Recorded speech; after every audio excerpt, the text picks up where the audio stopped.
ESPN Analytics Draft Day Predictor gives Daniels a 49% chance to go with the second pick and a 78% chance to be off the board in the top 3. He would then join Joe Burrow, Jamarcus Russell, and Burt Jones as LSU quarterbacks to be drafted in the top 3 in the Common Draft era. Dan takes you inside what makes Daniels so good. 2023 Heisman Trophy winner Jayden Daniels had 40 touchdown passes with only 4 interceptions last season, and he has a pure stroke that should translate well to the NFL. Daniels was the best quarterback throwing from the pocket, leading the FBS in touchdown passes and yards per attempt on those throws. In his last 3 games at LSU, he had 11 touchdown passes and 0 interceptions from inside the pocket. He has pinpoint accuracy, and that was especially evident with the deep ball. Daniels completed 67% of his passes thrown 20 or more yards in 2023. That's the highest by any FBS quarterback in the last 10 seasons.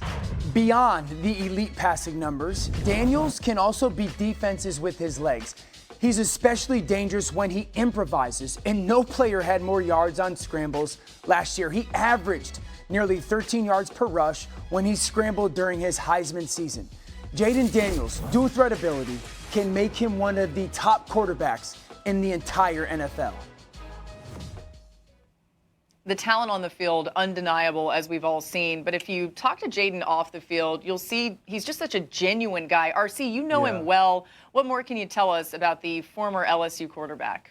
Yeah, I think the beautiful thing is he's still the same kid from the standpoint of his humility that I met when he was 18 years old, when he was part of the class of 2019 at ASU. But what I've seen is a maturation in the person, in the professional. He talked a lot about what he needed to be last offseason, where he would go on weekends off from school, train with C.J. Stroud, train with Bryce Young. He understood that he wanted to be at the exact level that both of those young men were entering 2023, and he worked himself into that. And we watched last year him take a step above what we'd always seen from him. He became one of the best pocket passers in all of FBS, but outside of that, he was the most dynamic runner once he needed to make the decision.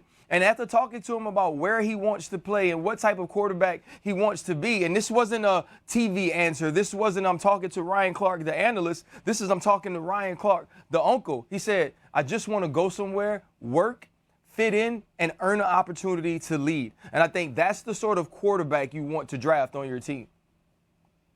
Yeah, I love that, RC. Everyone knows where I stand on Jayden. I think his game is so clean. And it's interesting because I've had people come up or say to me there's 2 things that they see in Jayden's game that are going to be issues in the NFL. One was, well, he doesn't throw well over the middle field or doesn't do it that often. And I responded back with, that's not what my eyes tell me on tape. And so when you look at the numbers, well, yards thrown between the numbers, okay, over the middle of the field, he was the best in college football last year when it came to the guys coming out of the draft. And then the second thing, RC, Ruddy, where people go, well, he's really bad when it comes to his sack percentage under pressure. So 22%. So I look at it and say, well, 5 times his pressure, he's got a sack. But 2 things stand out to me. 1, no interceptions. So he doesn't panic with the football. Right. 2, if you're going to tell me that Jayden Daniels, Caleb and Drake May were right there as well. Right. So I'm saying it now, I think, I'm like this great young player, this super talented kid, he's super clean. And everyone's like, well, he won't throw. Ow!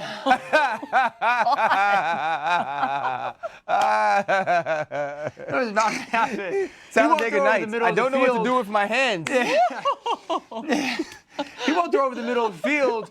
And then the sack percentage, are you concerned about that? I'm like, no, because the tape, those might be numbers but the tape doesn't match that. And I think that's one of those situations where the eyes have to matter more than the numbers necessarily. I think my workplace is hazardous today. One thing I wanted to point out on Jayden that I think is really interesting is the fact that LSU last year did struggle so much on defense, as you guys know well. Sure. He never showed any frustration on the sideline. He never bagged his teammates. He never placed blame on anybody. He said, no.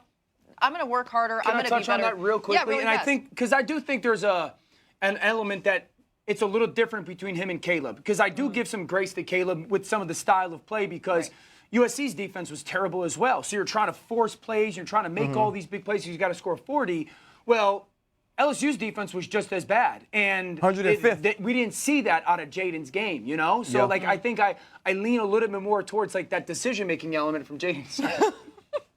Okay, well, we got more coming your way on NFL Live. I'm fighting for my life out here, but glad to do it with all of you. And when we come back, we're diving into live reports, the latest draft buzz surrounding the Bears, Patriots, and Giants. And we'll hear what Caleb Williams had to say about potentially pairing up with one of the top receivers in the draft.